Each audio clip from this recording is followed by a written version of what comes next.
Hello, everyone, and welcome to the Reasonably Effective Podcast. I'm Ten Types, as always, joined by Uncommon Fossil. Well, glad to be here, and this is take two because we had a technical issue the first time. So hopefully it's all sorted out. Yep, hopefully it's all good. Discord stopped working, so that was unfortunate. But anyways, yeah, today we are ranking the very best decks of the modern era of the Pokemon TCG. So first of all, what is the modern era? It's something we kind of just defined as or less since we kind of started playing, which was Yeah. the late Sun and Moon, early Sword and Shield era. Specifically, the oldest decks eligible would be the decks that are, I guess, T-Bup and on. So we have Pikachu and Zekrom here, and we have 16 decks. So we didn't make it set the number of 16 because it's a nice number, though it is a nice number. But we ended up with 16 decks I think we're pretty happy with here that are the best decks. I suppose tell us in the comment section if there are any decks you think that we missed that are really big here that we just didn't talk about. These are supposed to be the strongest decks, and also I guess most played. There are some decks that I guess might be good that aren't super highly played. There aren't too many. I was like kind of thinking about it as we were making this list, and I didn't really think there were any that were huge. But anyways, we have these 16 decks here. The oldest, as I said, is going to be like that team up, the very late Sun and Moon, early Sword and Shield era there.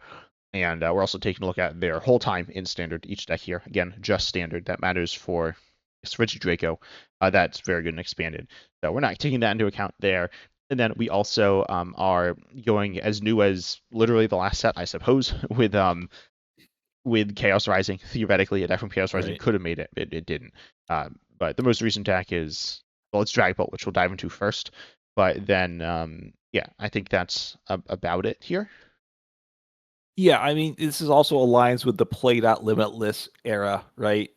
Um, as well. And it's kind of like Sword and Shield, Onyx, but including those decks from the earlier area that overlapped with the early Sword and Shield era. That's another way to kind of think of it. Yeah, early to mid. There were a few mid Sun and Moon era decks that were playable at the very beginning of Sword and Shield, which we don't have here. Also, I guess I will mention rotation used to be like earlier than it is now, which is something that I guess is worth mentioning. It's not I wouldn't say a huge deal. I mean, it changes the game certainly, but in Right. terms of what the like these decks, I don't think it actually matters too much. Obviously, some leave earlier, but yeah. Also, I guess we didn't talk about this before, and I imagine this isn't really going to play into things too much, but there are obviously decks that are released at the beginning of the year versus the end of the year. Decks released at the beginning of the year are eligible, are like in standard for substantially longer there. And is that going to impact things, and how would that impact things?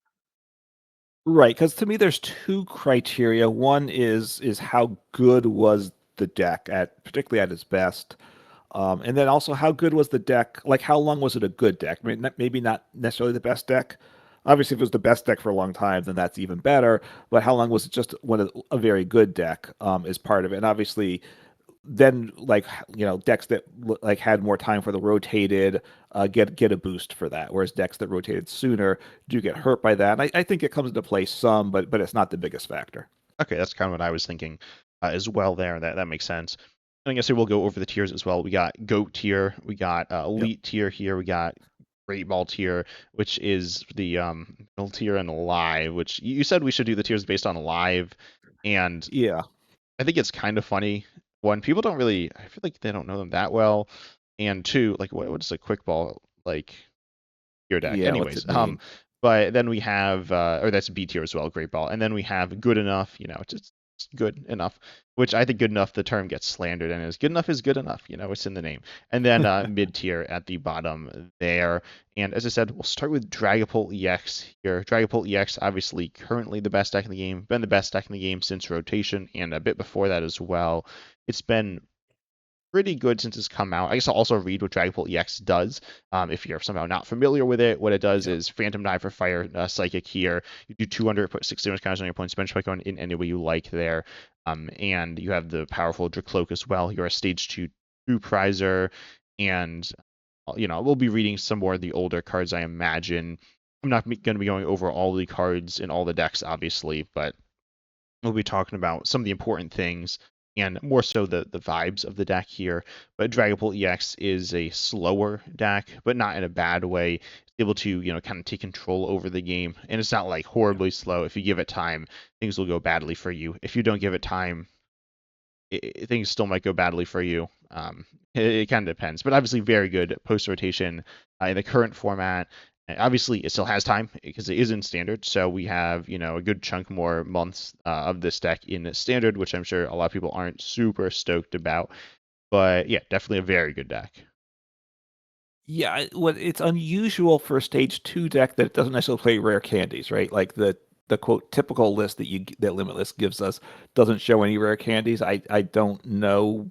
You might slap one in perhaps, but for the most part you're not because the Drake looks so good. So it makes it unusual for a stage two deck that you get enough value out of the stage one that you like it.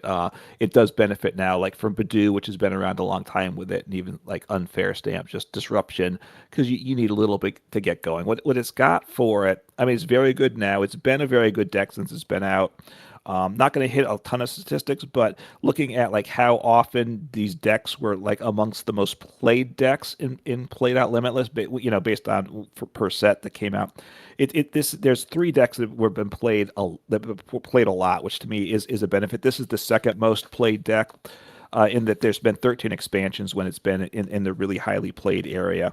So that's a big plus for it. And it also has been a dominant deck, right? Like right now, it is the best deck in format. It's been the best deck in format for multiple expansions, probably will continue to be in the future, although we're not really giving it. I don't think we're going to give it credit for what it's going to do in the future. So this is a deck that I think might go up, but it is one of the best decks. It's going to be at the higher end of the tier list. Yeah, I think, one of the only things against it is the fact that it's wasn't like super good right when it came out. It still has some time Yeah. left, so the overall time is just good. And in terms of what it does, it's not like we're going to talk about some decks that at their peaks are just absurd. Yes, Dragapult EX in terms of how um it compares to the other decks is very good, but being completely honest, I don't really want to knock Dragapult for this too much, but a lot of the other decks are kind of not very good. I think a lot of people kind of agree on that. Especially some of the newer decks. Like as I said, there are potentially newer decks that could have they're eligible, right? But Dragapult EX is the newest deck Yeah. on here because pretty much all the newer decks are not very good. I think Marnie's was like the closest, maybe something like Mega Lucario. Mega Lucario just does not belong in the all-time great conversation at all. Marnie's really doesn't either, and that's why it's not here. But yeah, overall, there are ultimately just not as many super good decks right now, so the competition's a little weaker, I suppose, but I'm not really going to knock it too much for that. And as we look at some older Scarlet and Violet era decks, Dragapult EX was competing and doing well with those against those. So I think it's elite tier. I don't think it's quite in the GOAT tier, but I feel like elite makes less.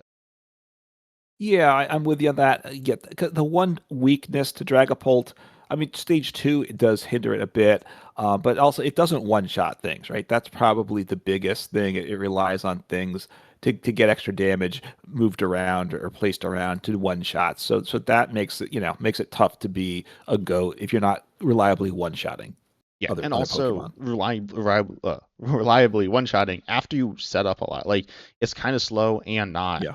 like I mean the most raw power deck. It is consistent though. There are some decks that are not so Yeah. consistent that we'll talk about that have like crazy high ceilings. Dragapult EX is like the cloak helps so much with the consistency, and your requirements for attacking aren't actually that crazy. And you slow your point down and you work with that, and things go very well there. But that's actually the only, as you mentioned, we had some technical difficulties at the start, so we had to re-record. And Dragapult EX is the deck we talked about. I think it fits very well into elite tier. But moving on to the Yeah. next deck, we have Raging Bolt, which we started to talk about and this is definitely an interesting deck here. Raging Bolt EX, if you're not familiar, I guess this card is also in standard, but Bellowing Thunder for 2 energy, a lightning, a fighting. You discard any amount of basic energy from Pokemon 70 for each card discard in this way. So you need to get lots of energies on your board, but you are a basic here, actually with very high HP as well for a 2 prize Yeah. basic, and you're able to potentially one shot anything. This deck has seen some slightly different iterations, as is the case with a lot of these stacks. I mean, Dragon Ball has seen more different iterations than Raging Bolt, but Raging Bolt is also the only other current standard deck here, I believe, and it's able to do some big stuff, but it definitely struggles with consistency as well. I'd say. Yeah, I mean it's real by definition. It's a big basic deck, high HP, like you said. Basic Pokemon, all basic Pokemon. Benefits here like this list that plays Latias, which is something you're going to want in it to get free retreat. Now you play Teal Mask Ogerpunk, you need to get the energies in play.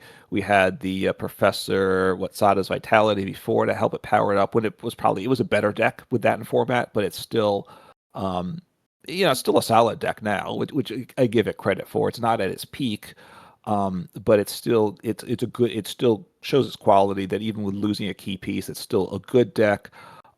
In terms of where it's going to fall, though, I feel like it was never. I don't know. It was ever the best deck in format. It might have been briefly, but it wasn't certainly the best deck in format for long. It was generally the number two deck or in contention for the number two deck. That's kind of where it fell, I think, a lot of the time, which is going to put it lower on the tier list than Dragapult.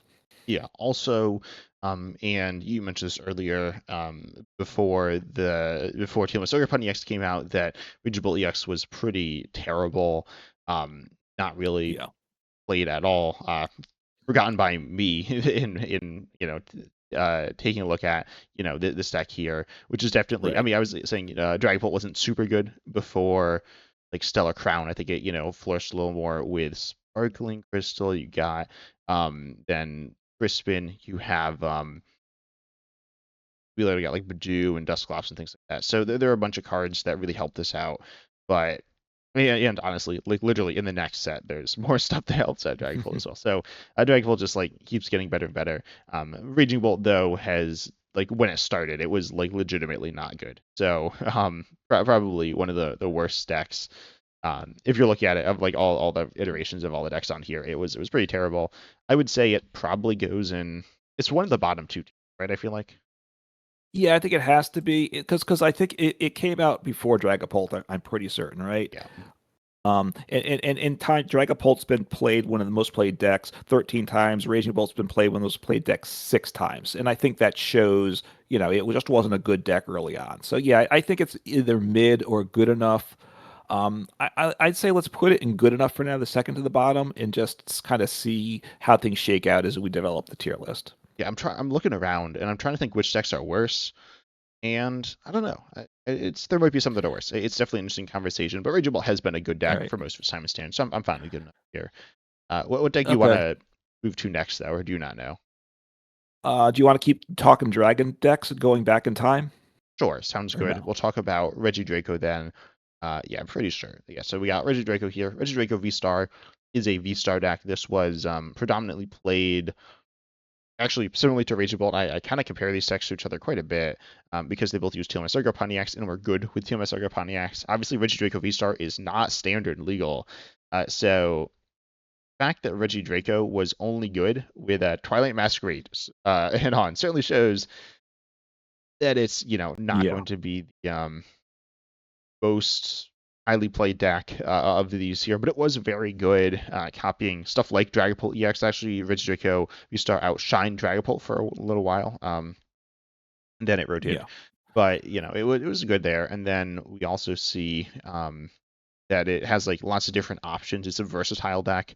I'd say Dragapult EX is somewhat versatile. Raging Blood says even less versatile.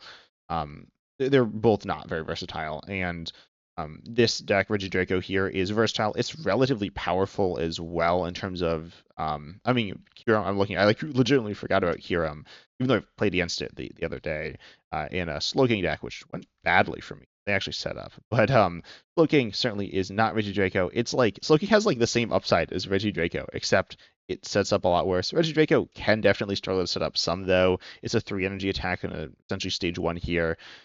Copying your Dragon Pokemon in the Yeah. discard pile, which is a fun thing to do there with your attack. But it's also a V-Star with a 1 V-Star power. I'm not really going to dive into that today. I guess we probably will actually with some other Yeah. V-Stars, but you can Well, do some good stuff. the V Star power makes it better, though, right? Yeah, That does make because it was if you're not familiar with it, you discard the top 7 cards of your deck, put two cards in the discard pile in your hand. I was going to say 2 of those cards you have, but it's better than that. It's any 2 from the discard pile into your hand, so that's actually really nice recovery. And of course, you need to get those attackers in the discard pile. So a nice V Star power. You could have played it, say, early on with Arceus V Star to get it powered up. Yeah, because you had to power it up. That's the real weakness. It had used two grass and a fire for this attack. So, they printed Gardenia's Vigor, but that just wasn't good. It wasn't really till Teal'c's Ogerpon that it became a thing. And then you're relying on energy switch, so you need a lot of pieces to get it going. So it's a little bit unreliable, is my thought, but very good once it was going. Yeah, you had so many options, and just a very good deck. But again, not for very long. As much as Yeah. I like this deck, and as much as Infamous now for being like super dominant and expanded, which I don't know, I feel like when people think about Regidrago, they probably think about expanded. Like people don't think about expanded very much, but it's super crazy Yeah. good. And so I'd say it probably has to go in mid tier, right? Let's be honest. It's definitely one of the least, Well, like has some of the least longevity of any deck here, right? Yeah, except for like in terms of number of times there were good decks, I have this as four times that it was in one of the top decks in Played Out Limitless. The only ones that are less are the early decks, and they aren't fully represented there. So here's my question though between it and Raging Bolt. I think yes, it was a good deck, decidedly less than Raging Bolt, but at its peak, Regidrago was better than Raging Bolt. I think. I think yeah. I don't think it's drastically better than Raging Bolt as peak, and I think longevity Raging Bolt's a lot better. I definitely think Okay. Regidrago is. I like Regidrago some. I I mean, it's hard to say. It's not a bad deck. None of these are bad decks, but Okay. I feel like it's probably the worst. It might very well be the worst deck on this list. Okay, and what I will say then, that's fine. I would put it at mid tier, which is the lowest for this. It does get by far the biggest boost if you go from standard format to expanded format. I don't think there's any doubt about that. Yes. I'm looking at like some of the older decks, and I don't know how good they are in expanded. I don't know much about expanded. I know some. I know Regidrago's good. Compared to most people, I know a bunch about expanded, to be honest, because most people don't know much of anything about it So, because most people right. don't play it. But yeah, Regidrago broken and expanded. I don't know if it's the goat of expanded, but it might be. But anyways, we'll move back to another deck that's I think a really interesting conversation here. That is ADP Arceus Sandalian Palkia GX, which is Boo! ooh, Isn't that what? what I'm supposed to do? No, Aren't you're you supposed supposed to to boo cheer. You're it? supposed to cheer. Yeah, let's go ADP. Um, Arceus Sandalian Palkia GX. I think this card's a bit misunderstood. For a few different ways, for a few different reasons. I'm not going to dive into all of it today. We'll see how much of that I dive into now, but you have this GX attack. GX attacks are once per game, but you have Ultra Creation GX. Also, this is a 3 prize basic, so they're like basic megas kind of. But they also Yeah. they're like the same HP as megas, I'd say. Maybe a little less, but compared to the cards at the time, they were a lot stronger. Specifically the cards Yeah. that came before them. And anyways, Ultra Creation for essentially for a metal and a water, you do 30 extra damage for the rest of the game on your attacks to your points active, and then when you knock out your points active by damage, then you take an extra prize card, which is very good. Then Ultimate right here Yes. for 3 energy water metal colorless, you do 150. Again, you'll be doing presumably 180 after you use your GX attack there, and then you search your deck for 3 base Genjis and accelerate them. Your Pokemon in any way you like. This deck saw a bunch of different versions. There is Zacian ADP, which is the main one. Those Zacian Yeah. VDEX are kind of grouped in with it, but like not really. I mean, I feel like straight Zacian wasn't good, but maybe that's just me.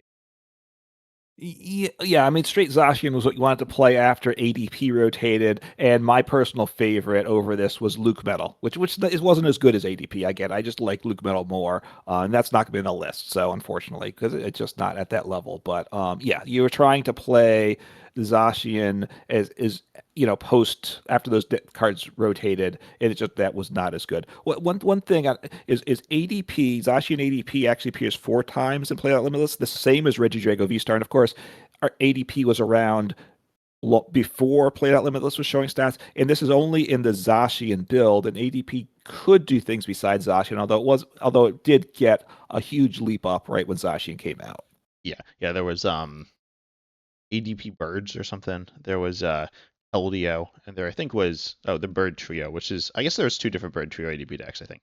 But anyway, so there were a bunch of different builds of this deck, I suppose. So the main one was Zacian. This deck, I'm just gonna say it's kind of overrated. I like this deck. I like to play this deck. It was one of the first decks I played. This was during the PCGO era. And so the like when it switched over, it was with like Silver Tempest, which was like when Regidrago when Regidrago came out. But with that era, it was like hard to get good decks. This is one of the good decks I end up getting and playing a lot of. I think it is good. It is good in single prizers. I have heard people say it's like the reason single prizers are bad. Of course, the Right. counterpoint is single prizers are still bad, and they were bad before, and ADP is not out. So that's a counterpoint there. And then also sometimes it gets tossed around as like, I mean, I asked people, this was like a while ago, what's the best deck ever? And the top answer was ADP. And it's not like, it's certainly not clearly the best deck ever or anything like that. But it was very good. It No. was one of the top decks when it was in standard. It was very powerful, allowing you to take knockouts. Generally, you're taking two prize, or I don't know, I guess three prize knockouts on two prizers twice and then winning on like squishy bench Pokemon. Very powerful, very consistent, I think, is or pretty consistent. Depends exactly how aggressive you want to be with it. Yeah. But overall, just really good. And somewhat versatile, not the most versatile, but with some basic toolbox elements allowing you to hit different weaknesses, which we'll see in a few different decks. Also doesn't really have a weakness. It technically has a weakness, but realistically has less of a Right. weakness than Dragapult EX because it's the fairy weakness. Fairy doesn't even exist, so yeah, you are fine. Right, because I don't know, because they weren't printing fairy Pokemon the whole time ADP was around, right? I guess early on there must have been fairy Yeah, well, Pokemon. there were fairy Pokemon in the set ADP was in, and Oh, there were. Okay. there weren't any there weren't any fairy Pokemon printed after that set, I believe, unless there's like a mini set. But I'm pretty sure Cosmic Eclipse was the last set completely there. So yeah, there were not really any good fairy Pokemon though, so pretty much you didn't have any weakness. Yeah. And also you hit the fairy Pokemon for a weakness with Zacian, so that was also unfortunate for them. Yeah. So look, very good. It gives you versatility. Its attack did 150 for 3, but it accelerated 3 energy, so you would still use it, right? Plus, if you're doing the extra 30 damage because you want to get Alter Creation off 180, you could be taking multiple prizes there anyway. So pretty good. I mean, look, we're in terms of the tier list, it's got to be below Dragapult, but it probably is better than Raging Bolt, right? It was more dominant than that, I think, too. Yes, yeah, I definitely agree with that. I definitely think it's closer to I'm also looking on regular Limitless, and this is like Zoer, the thing that shall not be named on YouTube. It's probably find it. But yeah, there aren't that many tournament results here, which is kind of funny. No, yeah. I feel like yeah, so you're saying Great Ball here? I think so. I think what you were going to say. You think it's closer to Dragapult, right? Yeah. But Than we were saying Dragapult's probably going to be the top of Elite. I could see ADP in Elite tier, but I'm fine with Great Ball tier as well. I think either's fine. okay. So let's put it in Great Ball, and I'm just looking for the image here as I'm blanking on. Oh, there we go. Okay. Yep. But then we'll talk about, I guess, the perfect time to talk about the other Arceus deck, Arceus V-Star. And Arceus V-Star, which is generally referred to as Arceus. I've heard people refer to ADP as Arceus, I think. Certainly we're not going to refer to it here as that because that's really confusing. But Arceus V-Star is actually kind of similar to ADP. This card has the attack Trinity Nova, which for 3 energy does 180 and accelerates 3 energy. It actually doesn't. It does 200 for 3, but you generally use it paired with double turbo energy. You sometimes do, because sometimes you accelerate to it with another one, and then you accelerate to your Pokemon Vs there in any way you want. And then Starbirth is your ability once per game. Again, it's a V-Star power here. You search for any 2 cards. So you played a lot of Arceus, Yeah. right? Yeah, and so this is like one of the best abilities ever, right, in the history of the game. Search your deck for any 2 cards, put in your hand. Super awesome. You only do it once per game, but it's so powerful that look, you would play if you didn't play Arceus in a deck, you still play the Tool Forest Seal Stone just to search 1 card for V-Star power, and you still felt pretty good about it. So super awesome. It'll be interesting as we think about these decks, which ones are in part so good because of their ability. Look, Arceus's attack was good. 200 was okay. It wasn't quite enough. You weren't one-shotting any basic V Pokemon for the most part. So you need a little help there, but you're powering up another attack or two. So 3 energies would set up some other V Star or a V Max Pokemon, and gave you great reliability too. So now we're talking Arceus decks, right? Not Arceus V-Star as the Pokemon, right? Because obviously Arceus could also get splashed in decks just for the V-Star ability at times, right? Because it was that good too. But we're thinking Arceus centric decks, which early days was Arceus and Teleon, which was definitely a good deck, a nice skill intensive deck. I like that. And then we had later builds that relied upon other, setting up other attackers, which certainly Regidrago V Star would be one, but Giratina V Star and other ones as well. Yeah, there were definitely different builds there. It's kind of weird. This is, I think, the deck with potentially the widest array of. I mean, yes, Arceus is the main Pokemon, but like the widest array of essentially like decks, because the different Arceus builds, some of them felt completely different from one another, and Yeah. the main attacker was different as well, which was interesting. I didn't play Arceus anywhere near as much as you. Definitely a good deck, but I don't know. I feel like it was never really like a super dominant deck. It's definitely. I'm looking at the tier list here. I mean, I'd say it's probably worse than ADP. Um, I mean, I like it more than ADP. I will say you that. don't like ADP. Well, that might be true. It Arceus, here's the advantage it has. It actually was when it first came out. It also was that weird stretch where you had Mew VMAX came out best deck in format, then Arceus came out best deck in format, then Palkia best deck in format, right? So when it first came out, it was the best deck for an expansion, which ADP was not that good when it first came out. So it I think has it more was all right when it longevity. came out. Yeah, but it really took off when it got Zacian V though, right? Zacian was, by the way, despite the fact that they are different eras, so it feels different. Zacian was the next set after ADP. That is true. So, all right, I'll put it. So it's great. I think it's Great Ball though, the same Yeah, I tier think they are as pretty close. I'm not. ADP. Yeah, Yeah, I mean I like Arceus because it's more versatile, but I get it. ADP probably a better deck at its peak. You have different ways to split it. I'm kind of inclined to say Arceus potentially was a more skilled based deck, although look, it's not like ADP was like a simple deck either. So I'm not trying to, well, you and played I don't, and Arceus. I did, and I could Exactly. actually win with it. So it couldn't be that skill based, right? Exactly. That's Unlike fair. ADP, the highest. ADP, I think people like to say like, oh, there's no skill.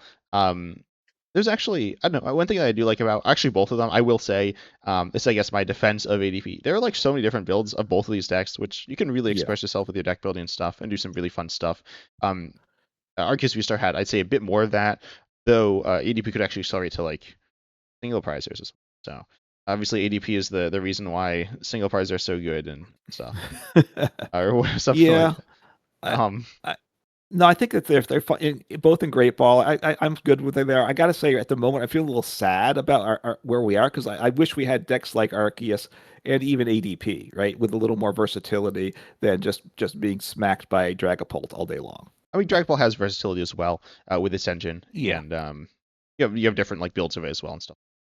No, you Um, you definitely do. but now I don't know where to go. I guess let's go along that. Oh, I said let's go along Palkia. Palkia got cut. Yeah, I forgot about that. So Yeah. we got Mew VMAX. Let's go backwards a little bit. Mew VMAX is very good. This deck is so you have Mew VMAX and Mew VMAX is a card. Let me actually pull it up here. Well, I'll pull it up in another tab. Oh, I need to search for VMAX as well. And Limitless, if you just search Mew, it shows every card from 151. So, anyways, Mew VMAX does an attack that it copies one of your bench Fusion Strike Pokemon's attacks. This isn't actually very useful for saying what it does, but it's two colors here. You pay this using double Turbo Energy pretty much there. And then you pair it with Genesect V. Genesect V is really the heart of the deck. This has an attack that does 210 minus 20. There's going to be 190, which is pretty good. Not like broken or anything, but for 2 energy, it's good. It's also a VMAX there, which is a 3 prizer. Mew VMAX, not Genesect V. The Genesect V Yeah. also has this ability Fusion Strike System when starting your turn, which you can do for each Genesect V you have. You draw until you have as many cards in hand as Fusion Strike Pokemon in play. You want to fill your bench with Fusion Strike Pokemon. Theoretically, you can thin your hand down to 0, which was pretty doable at the time. And then you can use for this ability, draw 6 cards every time and draw 24 cards every turn, which is just an absurd amount of cards to the point where sometimes people would deck out with this deck because, like newer players who Yeah. just wanted to draw lots of cards, which admittedly is really fun to draw lots of cards. But the deck had so much draw that it would like shut off its own ability to shut off its opponent's abilities because it like just had way more than it needed. And you weren't looking to draw 24 cards every turn, even though you legitimately probably could. But anyways, the deck is kind of known for its crazy draw. It's known for being very good as well. I will say Mew VMAX, the card, is overrated because Genesect V is the heart of the deck. But the deck was good. It was super good when it came out. And it was one of these decks that ended up with like a bunch of counters being printed and the count fine. I mean, like Drapion V is kind of like Liz Clefairy EX, except Drapion V trades positively, and it one-shots it for free, unlike Liz Clefairy, which trades evenly and one-shots Dragapult for 2. So yeah, Mew VMAX is very good. Well, yeah, and there were two distinct builds with it, right? Yeah. Because you said it works with Double Turbo, which it did, but Double Turbo wasn't around when it first came out, when it was actually Oh yeah. clearly the best deck in format. Right? You there, 10 types? Oh I yes, think you yes.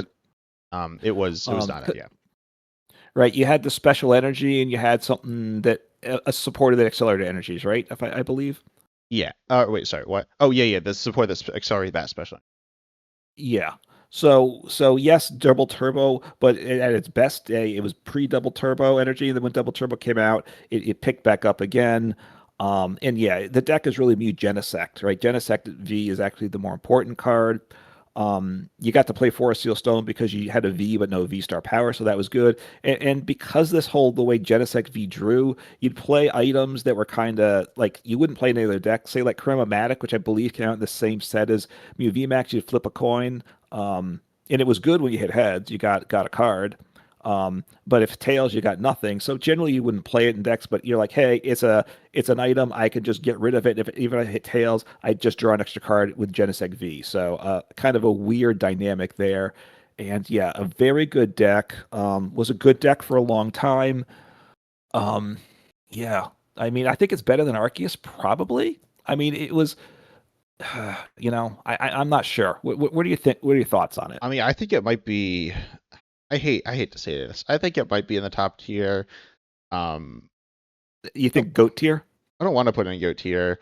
People regard it as one of the best decks ever. I think it. I mean, it was consistently very good. I guess I don't know. I'm trying to think how good it was like near the end as I mean, well.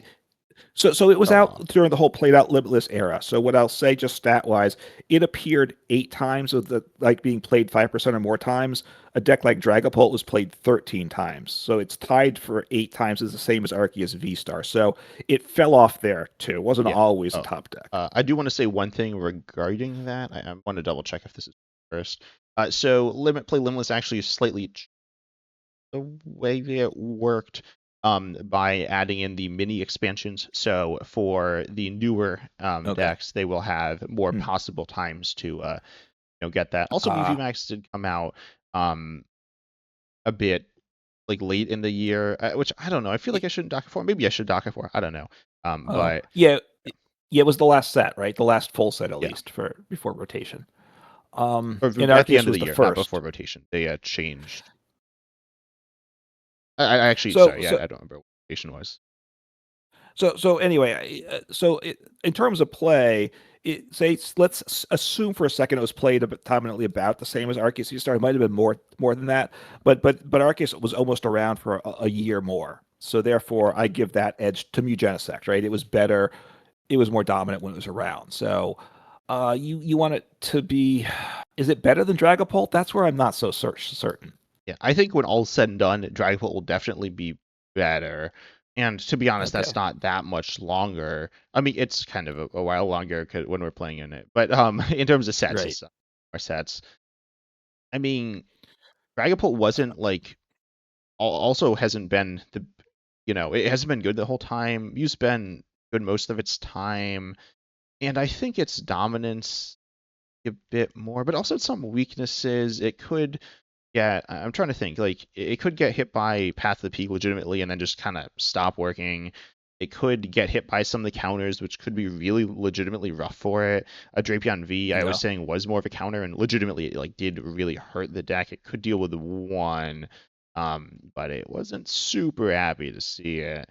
and your opponent could play more than one, or theoretically recover. There is some like counter there. Not going to dive into all that stuff, but um, yeah, Movie Max, I mean, I Okay. want to put Dragapult above it. I'm not sure what's right. Okay. Look, I think yeah, let's put Mew at GOAT tier. I'm fine with that. Mew VMAX that is, and we'll keep Dragapult at Elite tier for now, and it may stay there. Probably, but by the time Dragapult rotates, it's going to be a GOAT tier, right? My guess is it's going to be. It's not going to go away as the dominant deck. It may stay the dominant deck until it rotates. If it does that, then it's definitely GOAT tier and maybe even top of GOAT tier. Yeah, wait, you said Movie Max in below Dragapult? No, I'm willing to put it in GOAT tier. Oh, Movie Max and go. Okay. Yeah, Yeah. you're because that's what you would like to do, right? And I can see the argument for it. Its range was a little short, so I don't think it's going to be top of GOAT tier, but I can see it going there. Yeah, I'm trying to think of any. I don't think there's any deck I'd clearly put above it. Looking at this, I don't know. There might be a deck that does go above it, I think but there's one deck that like stomps all okay. over it, but You we'll want to see. talk about that deck now? I think I know what it is. I think it Okay, might well be a that's little bit. to me is Gardevoir, if that's what you're thinking. Yeah. Gardevoir Yes. EX, which was just which has again it's got an insane ability. Mew VMAX didn't have an ability, but Genesec's V ability was great, right? So which is a key piece, right? Gardevoir, you're probably familiar with it. It could attack, and I would attack with it sometimes because it had its place. Because especially later, the last days with the deck, which was like a year or more, it relied on single prize Pokemon. Early on, it relied on beefier rule box Pokemon. Which is interesting too, but its ability Psychic Embrace is just one of the all-time great abilities. Accelerate as much psychic energy from the discard pile as you want to your psychic Pokemon. Put 2 damage counters on it. You can't knock out the Pokemon, which certainly was important as well. But what it did the early days, it was being paired like there was what the Zacian V that was psychic type and things like that would do damage based upon energies attached, but you didn't you so you wanted to pile up with energies. You didn't like the damage counters on it because it made these Pokemon more vulnerable. So you kind of were fighting against that was that was the cost to pay the damage counters. But then as after those Pokemon rotated and it was like this crisis to me of what's going to happen to Gardevoir? It's losing all its pieces. It actually probably got to become a better deck because then it was all these single prize Pokemon that did damage based upon damage counters on it. So yes, so you do big damage with a single prize Pokemon. Yes, its HP was virtually non-existent, but your opponent, assuming they still had to attack and couldn't knock it out some other way, you don't mind giving up one prize to have taken a multi-prize Pokemon. So it was just dominant really the whole time it was out, and just really good. Yeah. Also, regarding that, you mentioned with the rotation of there's Zacian V. There was also Mewtwo Union. Wacky Yeah. card there, but was legitimately like back. I don't know. And then there was also like a single prize Gardevoir there. And so those rotated, and then but there was still the Curlia, and then the Curlia rotated, which was discard one, Oh draw yeah. two, a better draw card than Dracloak by a little bit, I'd say there. Certainly within the deck, really good because you want to discard, and people are like, wow, this card's rotating, that's gonna like die, and then it like got arguably better. So, yeah, no, Gardevoir EX is Yeah. very good. It's the deck that based on your data was the top, right? Based on Yeah, your like it's top five been or it five was in percent. a one of the top 5% decks 15 times, and Dragapult was 13. So it's got the most. Drake will surpass it. I don't know with the MIDI sets how it actually compares, but it's one of it's been a top deck. I think since it was printed and never was not that, right? So I mean, to me, it's dominance, it's just longevity, and also its versatility. The way it reinvented itself was really impressive. It didn't have the versatility of say an Arceus deck or something like that had a lot of different forms at one time, but with rotation and new cards, it drastically changed as it needed to. Yeah, it had some like minor variations, but it was mostly, pretty similar. But again, it Yeah. at one time then later on it changed, which was interesting to see. And like legitimately, Gardevoir EX, as you're saying, has like one of the best abilities ever. It's kind of crazy. When I saw this card, I was like, this card's crazy. I actually have not played that much Gardevoir EX, to be completely honest. It's a deck I played some. I played all of these decks, but it's probably one of the decks I played the least of on this list. I'm not sharing that, but it's not my kind of deck. I feel kind of bad saying it's the best deck of this era, but legitimately it might be the best deck of this era. Again, you mentioned Dragapult might like surpass it, but yeah, I feel like Gardevoir is I feel okay putting it. You want it at the top of the tier list, right? Okay. I mean, first, it's got to be GOAT tier, right? You don't doubt that, I assume. No, no. Okay, and I think it was always a top deck. Mew VMAX was not always a top deck. The top deck, I mean, right? I mean, Gardevoir wasn't Whereas always the top deck. no, but Gardevoir was always a really strong deck. I think Mew had it falling off at times. That's what I'd say. Yeah, that's probably true. And Gardevoir's out like longer, well, than compared to Mew, which I guess like I mean it means it's been played more. So, yeah, Gardevoir I don't Yeah. feel bad putting above Mew. I'm always wondering if Mew shouldn't be in GOAT tier, but I feel like it feels fair in GOAT. Okay. I mean, yeah. I mean, I could move it out of GOAT tier depending what happens. I don't know if there's anything else that's going to join GOAT tier, so we'll see. But then I guess we'll Um, talk about. Oh, do you have a deck you want to go to?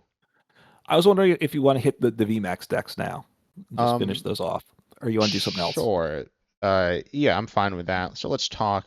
I know which one you want to. Let's go to Eternatus. I guess you want to talk about Eternatus, right? Okay, I actually like the other one better, and I think the other one is a better deck. But this is my deck. I played this deck a bunch. Eternatus VMAX with an ability. It's not as good an ability as like Arceus or Gardevoir, but it let you have 8 as long as all your Pokemon were Darkness Pokemon. You could have up to 8 Pokemon on your bench, and then it did Dread End did 30 damage for each of your Darkness Pokemon in play. So with a full bench 8-9, you'd be doing 270. Which would one shot a lot of things at that time period, but not everything certainly.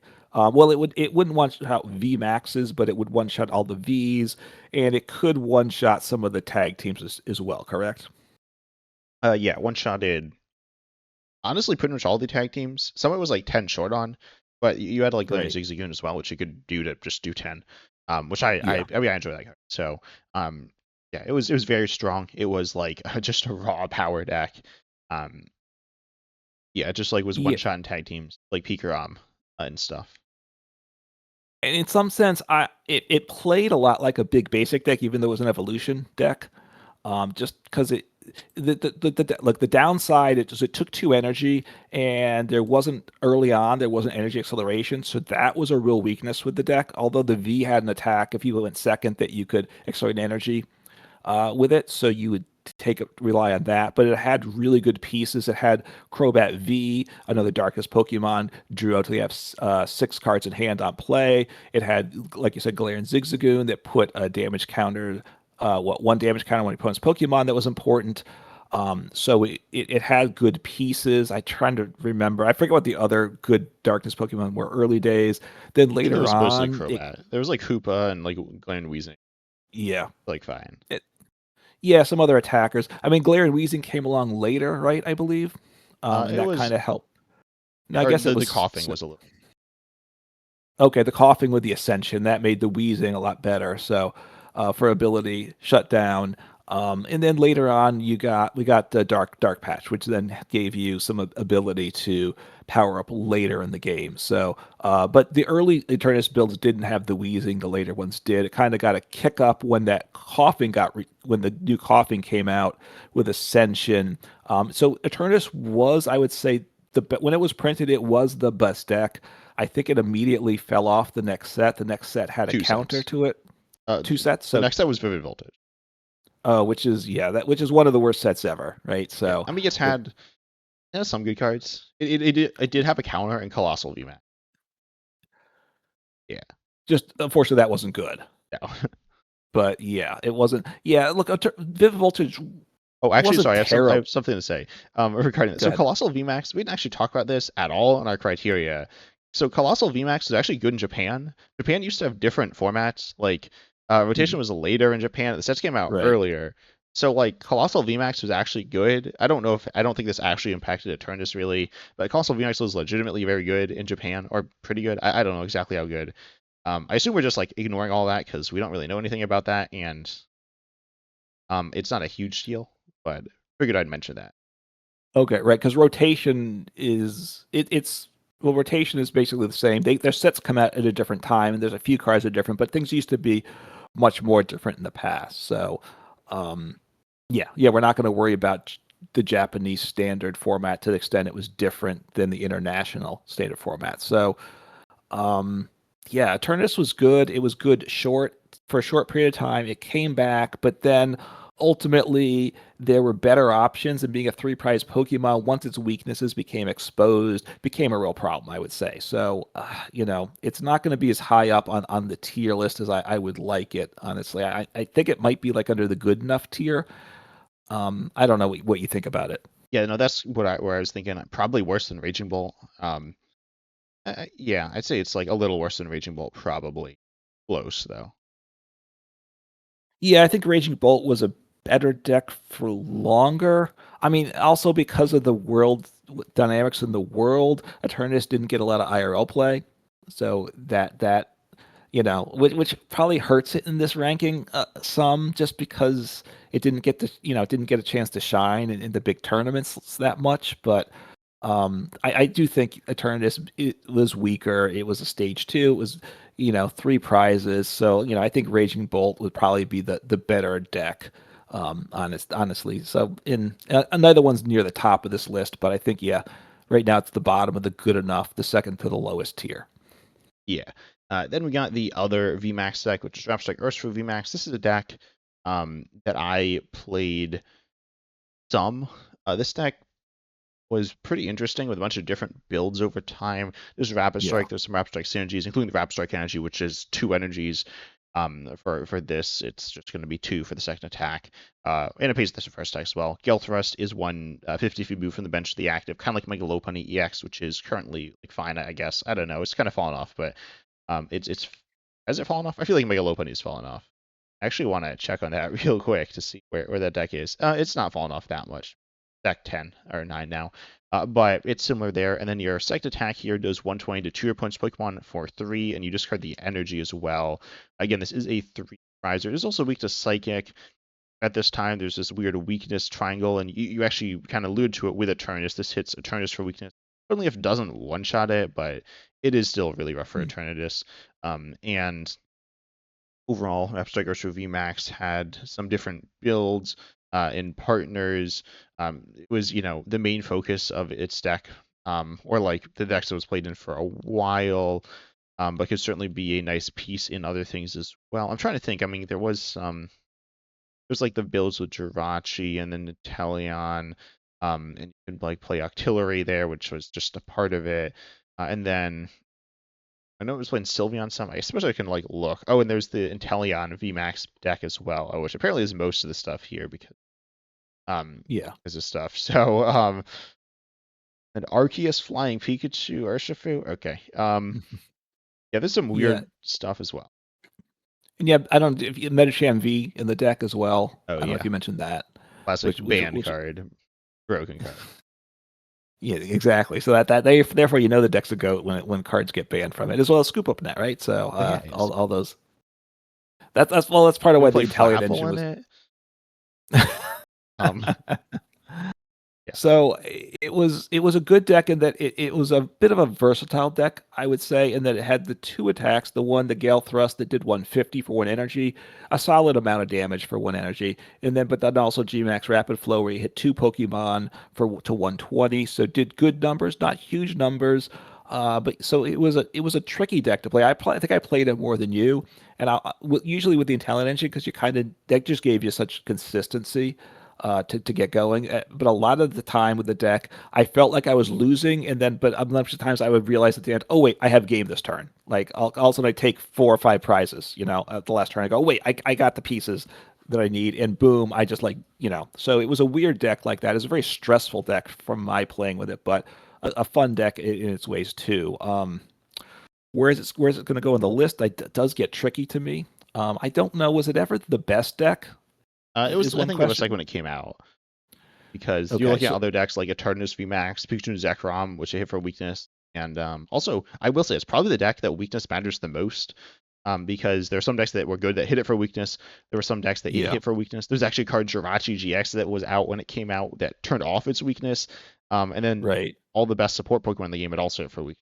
was really interesting there. And mattered because it didn't do tons of damage without weakness.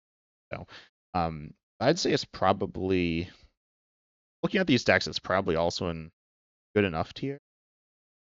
Is it? You don't think it's great ball tier? I mean, it's definitely not better than ADP, and it's not better than Arceus, That's right? true. No, it's Probably. you're right. It's not at the level of Arceus, I don't think. Arceus was really had certainly more consistency. Urshifu was one that was a bit in and out at times, depending what the counters were. And also one of the things with Urshifu, because there was the Mew with the bench barrier, and then that rotated, and then it was like, oh, is Urshifu going to take over the world because it could hit the bench without stopping it? And it didn't all of a sudden get better. So that was an interesting thing, And then showing the Manaphy came limitations. out like right after, anyways.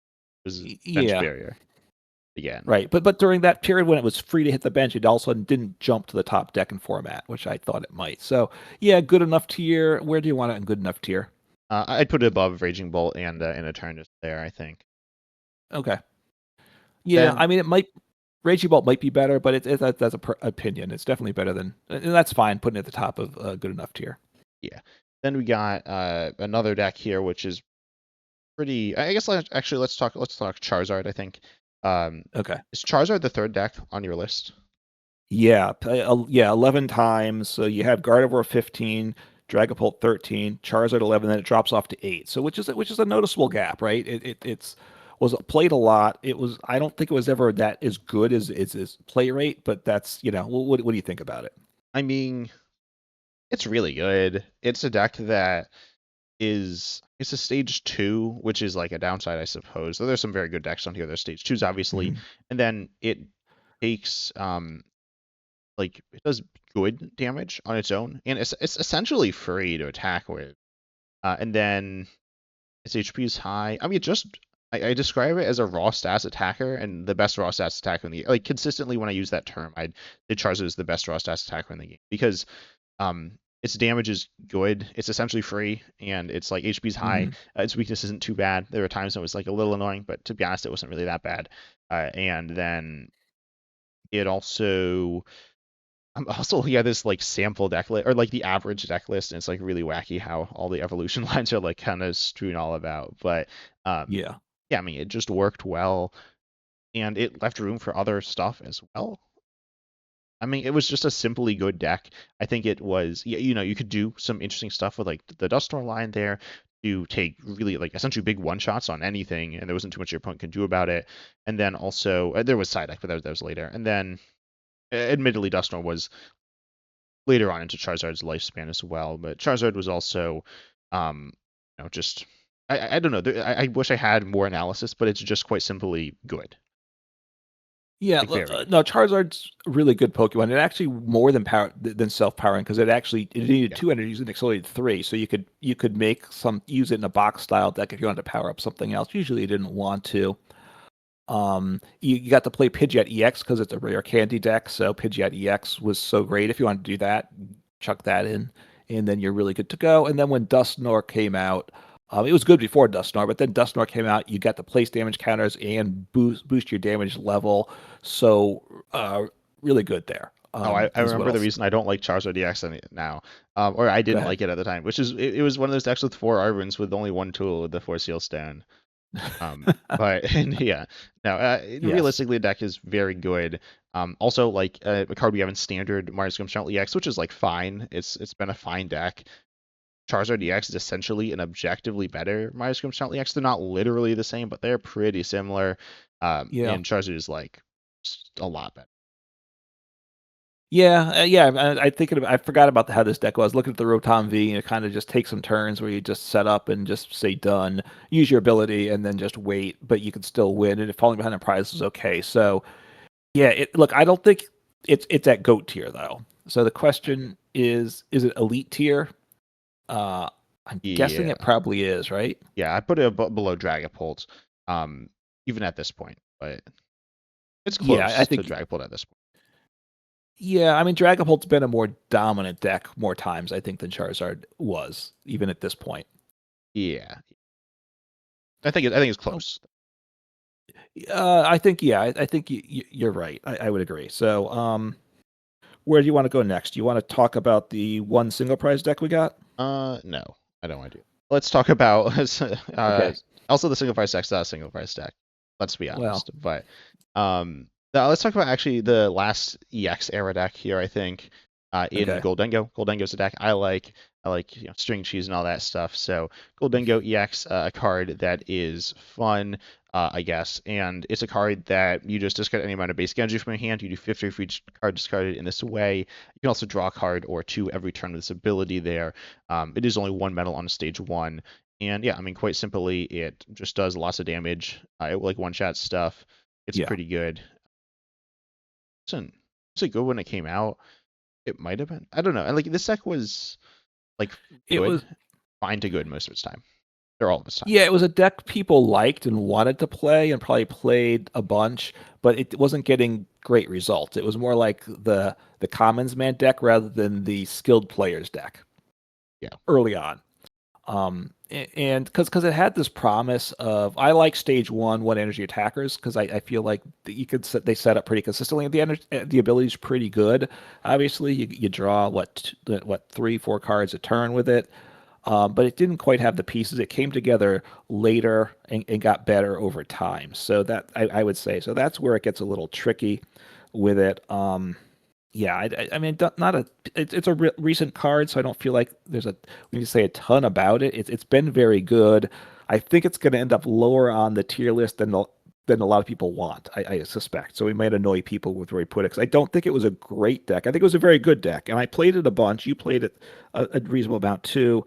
It would work for sure, but it was never the best deck. Well, no, it probably was. It had great one shot ability. That was its big threat. So it's obviously it's not in contention for great tier. It's between what it might be great ball level. I'm not certain Or about sorry, not that. contention for goat tier. No, it's not goat tier, right? Yeah, you said not Yeah. great tier. I was like, Oh, sorry. pretty cool. Yeah, sorry. It's not goat tier, but I don't. Maybe it's elite tier. I'm not sure if I can quite make that. Oh wow, you're a lot higher than this on this than I was thinking. Um, Okay. I I don't think it's great. I don't think I think Great Ball tier is too high. I was gonna say it's between the bottom two tiers. Um, Okay.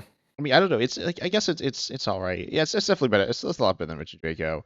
Um, I don't know. I feel like there have been times it's legitimately been not a super like a just like a pretty legitimately mediocre deck in the metagame. And then there have been times when it's been quite good. And it's been between those two. But I don't know. I'd say it's probably in good enough. Maybe the top of good enough. Maybe it Um. should be in Great Ball. I don't know. All right. I mean, no. I mean, Arceus was a better deck longer, I think. Um. But yeah, put it top of good enough. I'm okay with that. It might be a little low, but I think I can see the arguments for it. I can see it in Great Ball if you want as well. The more I like think about it. I don't know. I don't know. I mean, we need some more cards in Great Ball. Do you think we're going to get more there, or do you think we should stick it there? I think we should. I'm not sure where these are actually going to end up, to be honest, but I'm fine sticking in Great Ball. That's fine. Okay, so bottom of Great Ball, right below Arceus. Now we can talk about everyone's favorite single price deck, I guess, which I kind of very much like said no to. I don't know why I said no so seriously. I just wanted to talk about Goldango. But yeah, we got Lost Zone, which I guess I'll read. I don't feel like reading any of these cards, but Lost Zone has a bunch of different actually has some different decks as well. We didn't like fully determine what we're gonna count in it, but Right. pretty much anything with Comfy is kind of what I'm saying is Lost Zone.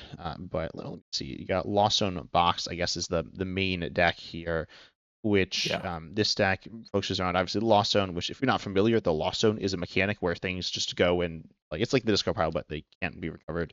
And the idea is you get cards into Lost Zone using there's a Comfy, there's Colossus Experiment, and that's mostly it. There's a tool as well. And I guess there's also a Stadium. Kind of bad for this deck, honestly. And then you have Mirage Gate, which accelerates accelerates two energies on an item. It's like Crispin, but like better. But you need 7 or more cards in Lost Zone. Also, Cramorant attacks are free if you have 4 more cards in Lost Zone, which you only attack for free. Then you have a Sableye, which does a big spread attack if you have 10 or more cards in the Lost Zone. So you just have some different attacks there and different stuff you can do. Some really versatile stuff you can do there. There's also Giratina V-Star, which is grouped in here, or maybe with Arceus, kind of depends the build there. But that was another, I guess, payoff as well, but a powerful attacker there. Yeah, it had. I would let's say like Radiant Charizard. I would put in the deck as another single prize attacker. But Or yeah, you Radiant could Greninja. power up or Radiant Greninja. Yeah, it depended. Obviously, Radiant Greninja helped you set up. Radiant Charizard was a very powerful attacker though. So I do want for to say for Radiant Greninja was also a very good attacker in the That's true because you could power it up in one turn as well. So you could because you had the Lost Zone engine, which got you pieces, and also you had Mirage Gate, which let you. And once you had 7 cards in the Lost Zone, then you could accelerate two and look for your deck, search your deck for two basic energies of two different types. They couldn't be the same type, right? And then attach them to your Pokemon any way you like. So you could power up your Radiant Greninja in one turn. Or like this list here, like you plays like a Palkia and Iron Hands, Roaring Wait, Moon. You could go Palkia? with that. Well, this one list I Okay. called up, I think it. So yeah, I think this might be Tord's list. So you know he likes Ooh, doing stuff. yeah, So, yeah. Oh, but it allowed it a lot. That's why it's not like it. You consider it isn't always a single prize deck, and that it's more of like a single prize engine. Sometimes it was a single prize deck if it relied on Sableye, Cramorant, and Radiant Charizard. But here, like Palkia, Iron Hands, Roaring Moon, it becomes kind of almost like the Inteleon engine was, but power, using it for rule box, multi-prize Pokemon. So it was very versatile. We had Pokestop as well, so a lot of good tools to make the deck work. yeah, just a good deck. Quite simply, with a lot of options. Yeah. I'm not really sure where this deck goes. Probably. Oh, this probably goes in Great Ball tier, doesn't it? I think so. I mean, this one's tough because we don't know what the deck is, right? It makes sense that we called it Lost Zone Box, but it had a lot of variety and it had a lot of different things over its lifespan. So it was, yeah. I mean, at times people could argue for a Lost Zone deck being the best. A lot of times there wasn't a Lost Zone deck at the best. So where's it going to go in the Lost tier? I lost in the Great Ball tier. I mean, Yeah. I think it's definitely above Goldengo Yeah, I think myself. Goldango should be moved back down now that I'm like looking at it. I think like Lost Okay. Zone clearly is much closer to those stacks than Goldango is clearly closer to the decks below it.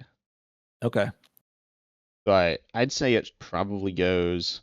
I mean, I think ADP was really good. I think Arceus V-Star is not that good, so I'd put it between those two. But I mean, I know you're kind of on the other side of I that. mean, I'm the Arceus fanboy here, so I mean, yeah, I mean they're kind of comparable in just Yeah, very different ways, right? So if you want to put it in the middle, that's fine. It's a win for the single prize decks. It's better than Arceus. yeah. Everyone's favorite single price deck, Iron Hands EX and Giratina V. Yeah. And we got. I guess we'll do the. Let's do an older deck now, or like an old. We got 3 older decks here. Save Lugia Tillian, I Yeah. guess. Let's do Pikarom, the oldest deck here. Pikachu and Zekrom. Of course, everyone's favorite Pokemon, Pikachu. I meant to look at decks. And so this deck saw play mostly before. It's something like kind of before we played, and it saw some different like builds. But when it came out, it was very good. Paired with. I mean, you had Electro Power, you had Tapu Koko Prism Star to power it up. What Pikachu and Zekrom does is it's actually a similar attack to ADP. It's the same attack essentially. Well, I don't know if the same, but very similar. Full Blitz, you do 150 for 3 Lightning. Also, it's a 250 or sorry 240 HP 3 prizer. So like this card was broken when it came out. It's the most clear example of power creep on any of these cards here. It would be probably not very good today. I mean, expanded, it's not very good. But then you do 200 for 3 as your once per game GX attack, or you can do 200 170 snipe. 200 active 170 snipe, which is admittedly very good. And would be good Yeah. today, except it is 6 energy, so that's a lot. But Right. this is, a good card. You got Electro Power, which is like the new, or the relatively new Premium Power Pro. You also have, again, Tapu Koko Prism Star to power it up, as well as Thunder Mountain Prism Star. Later, you had Vikavolt V at the end of its lifespan. You had Boltund Yep. V. You had some more disruptive stuff. I personally was never a huge fan of the stacks, or specifically later on. I thought it like lost every matchup, but I also thought that was the case for Mewtwo. And so, anyways, Pikachu and Zekrom Tag Team GX though, very good, somewhat versatile, pretty powerful. When it came out, it was like absurdly good, just kind of outpowering every other deck around it, quite Yeah. simply. But as time went on, I'd say it struggled a bit more. I don't know where this might be Great Ball. I thought. Yeah, I mean, it was good. I didn't play this deck much. First off, this was the Pokemon TCG Online days, and it wasn't cards were harder to come by. So especially early on, didn't have the resources to get this deck, so I didn't really play it. Um, unfortunately, so it was also good before we really started playing a lot of it. So unlike someone like ADP was good later on, somewhat. This was, I mean, they all came out the same year, but uh, so you said Great Ball? Yeah, I think Great Ball, I'd say it's probably worse than ADP. I mean, ADP is just such like a card with such a great legacy. Well, I don't know Yeah. if great, like such a big Well, legacy. And Pikachu and Zekrom, I guess also has like it's an older card compared to all these other cards, and it was the first of this like really big era, and so it was able, it was again legitimately like outpowering the decks around it when it came out. Honestly, in kind of what we see with like Dragon Ball EX now, but that was like just when it came out. And then other cards came along with a similar power level, yeah. and or yeah, honestly, probably a little bit of a higher power level. Pikachu and Zekrom was, I guess, a transition period there. So I'm fine. I don't know. I feel like maybe the bottom of Great Ball, to be honest. Okay, because it didn't have probably the staying power of Arceus and Lost Zone, right? Yeah, I believe it was. There's a time when like there were a few times when it was like just super good, but realistically, as Yeah. an overall deck in the metagame, it was just kind of fine for a lot of its time. Early on, though, it was quite.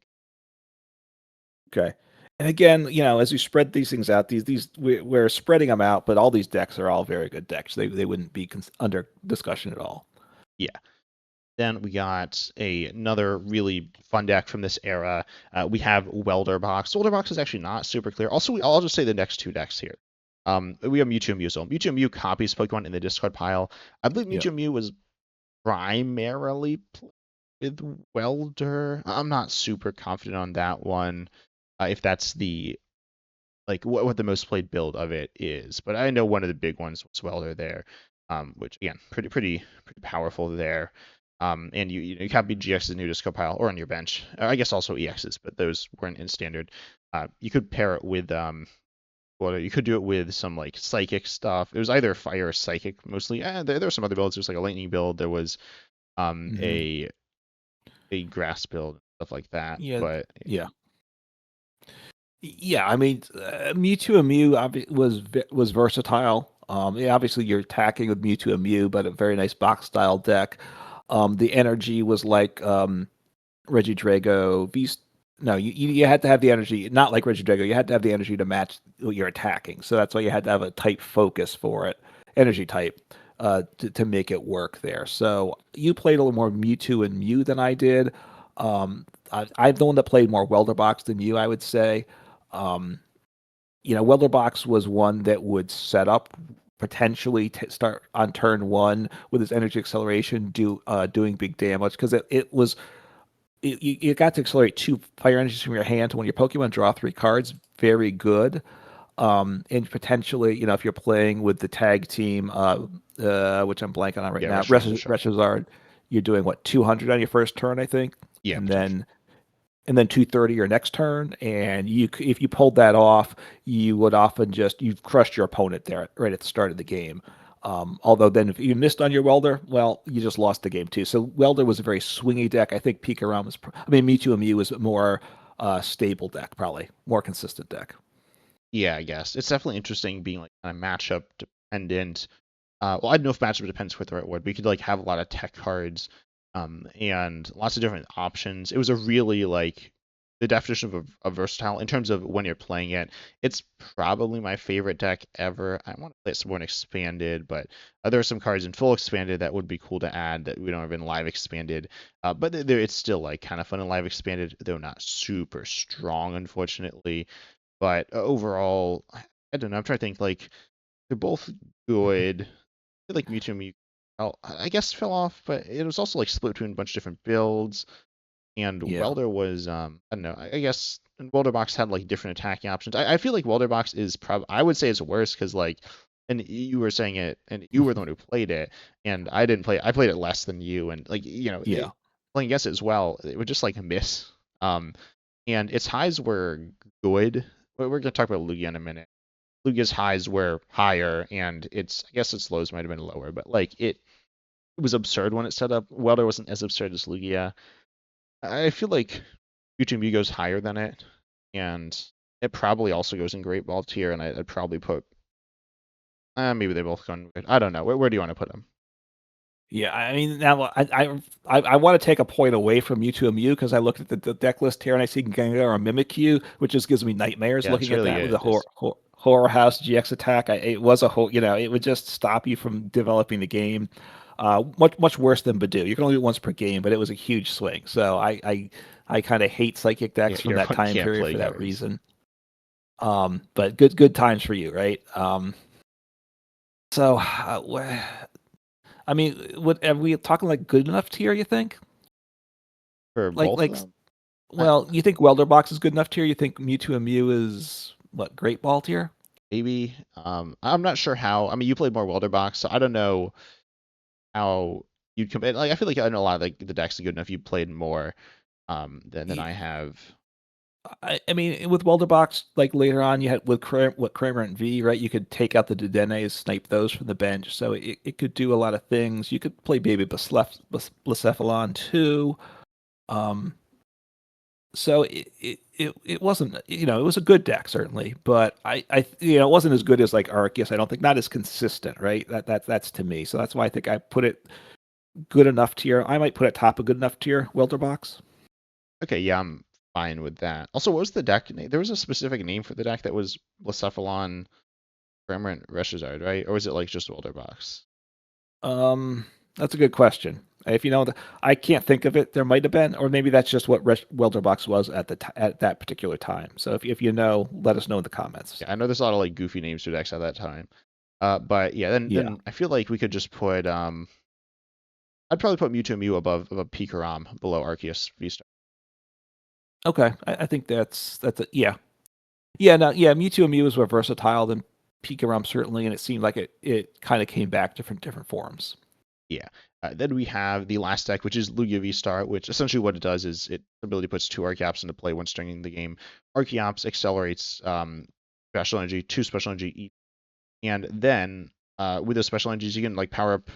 Well, when it came out, it could power up like literally any Pokemon in the game in one turn. Yeah. That was kind of crazy. Like there was Evolvable Amazing Rare, which took 5 energies of 3 different types, and you could just like power it up. And then Yeah. there was then Aurora Energy, which is the one to pair with it, as well as literally every type energy rotated. So that was something. And also Yeah. that deck, I believe, that was the PCGO, the last PCGO deck, right? Like that was the format PCGO got stuck Oh, in. yeah, they stopped doing PTCGO, and then people switched to live, and then they gave everyone a free Lugia deck, and basically everyone was new there, so that no one had the resources, so you could only play Lugia basically on either format, on either platform. Yeah. So that was something. And anyways, Lugia wasn't very consistent. But it was like really powerful when it set up. And then later on, Yeah. it became, I guess, a safer deck.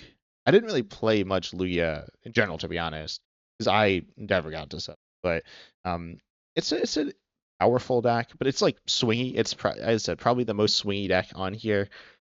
You set up, you are really good, and then also it has like that potentially the highest high of any deck. Again, you could like power up any Pokemon in the entire game, but I don't think it's like Yeah. super good in the grand scheme of things. Like overall, it kind of fell off kind of quickly.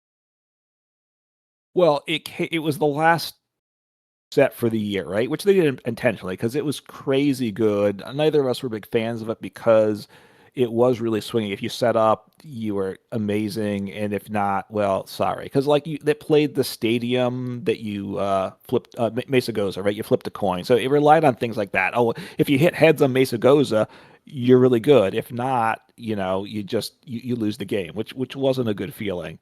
But it had the first when it first came out, it was the best deck. It wasn't the least consistent deck in format, but if you went to a tournament, a Lugia deck was going to win. If you brought Lugia, you might be done with immediately because you didn't get lucky, but someone's going to get lucky and they're going to roll the tournament. They lost the cards, the deck kind of fell off, but then the single strike deck really became the way to play it, right? So And then I think there might even been a build later than that, right? So I think it did see some different incarnations of the deck, which I like decks that have some flexibility. So uh, it's a good deck, right? I think it's near the top of the tier list, though. Unfortunately, Near the top. I don't I, know. I I mean, I wouldn't put it like I wouldn't put it in elite tier. I'd put it probably. I mean, I'd put it below Lost Zone, you think so? right below Lost Zone. I mean, part of it, look, we don't like the deck. I get it, but its highs were as high as any deck here, right? There was no deck that at its best was better than this, was I there? guess I don't know, but I mean, I think UVX's high might have been a little better. Maybe. Also, it just really was not very consistent.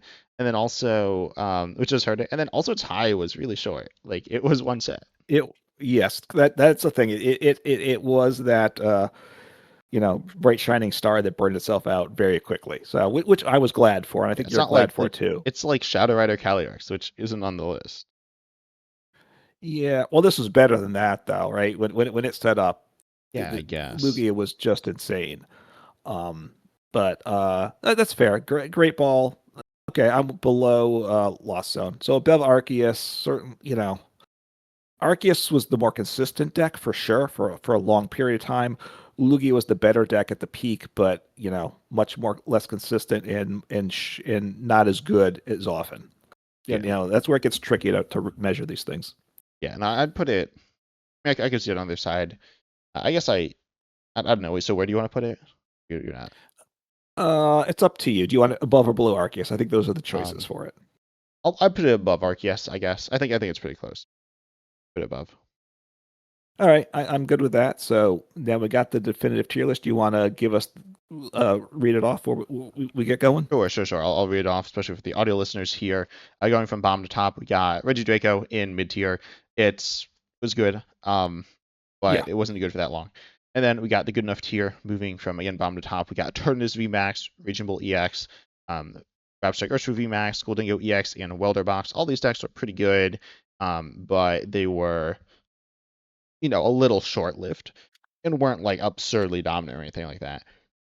Then honestly, Yeah. maybe Welderbox should be a little higher, but it's fine. And then we have Pikarom in the next tier, the Great Ball tier. Then we got Mewtwo Mew, Arceus V-Star, Lugia V-Star. Then we have Lost Zone Box. We got ADP in that tier. Then the Elite tier, moving into the top four. Or the Elite Four, because it's Pokemon. We got Charizard EX and Dragapult EX. Dragapult EX potentially going to end up as the top deck at some point, but not right now. Then UV Max and Gardevoir EX in the GOAT tier. They are two really, really good decks. Overall, though, all these decks are very good. And if you haven't tried any of these decks, you could even on I think Sim has these decks which you can find deck lists for, or on any simulator, honestly. Or you can play them in Live Expand or something, or actually, I guess the Live Trainer trial, you can play some of these older decks. But yeah, overall, I think it's interesting to take a look here. And honestly, this one I'd say a little better than I was expecting, other than the technical difficulties. But other than that, these decks are really, I feel really solid with our list. I feel like this represents the decks pretty well, and they were rankable as well. Yeah, I'm not sure we didn't get Mew VMAX too high, but that's my big question. But yeah, I thought it was good discussion, and it's a good variety of decks, which I'm pleased to see. I mean, not basically almost no single prize decks. A half a single prize deck. That's the sad part. But a lot of different types of decks here, which is nice. That's part of the fun of Pokemon TCG. Yeah. Also, I will say we had 3 decks that were on the fence in Ice Rider, Palkia, and Yeah. Jinpao. They all got cut, and they're also all water, which is kind of funny. But yeah, sorry for the fans of those decks, I suppose, which is Yeah. you, right? Yeah, the Mr. decks Rice. I played. And sorry if you're a fan of grass decks, but you know the state of grass. Yeah, you got Richie Draco, and you got Regibolt with Ogerpon. I think Grass is Yeah. okay right now. All right, Demon Ogerpon is a good card, right? Yes, it is. But we hope you all enjoyed the episode here today. We went a little long, but there was a bunch of decks to talk about. We wanted to show them off to the best of our abilities, represent them in this episode here. But we hope you all enjoyed. Yep. Tell us if there are any decks we missed, or anything you think we got that we forgot to talk about within the decks as well. But we hope you all enjoyed. Make sure you like and subscribe on YouTube on our channels, Uncommon Fossil and 10 Types. And also you can listen to us on podcasting platforms. If you do have comments, make sure to leave those on the regular video, but you can listen to us on podcasting platforms. We hope you all enjoyed, and as always, we're excited to see you in the next episode. Take care.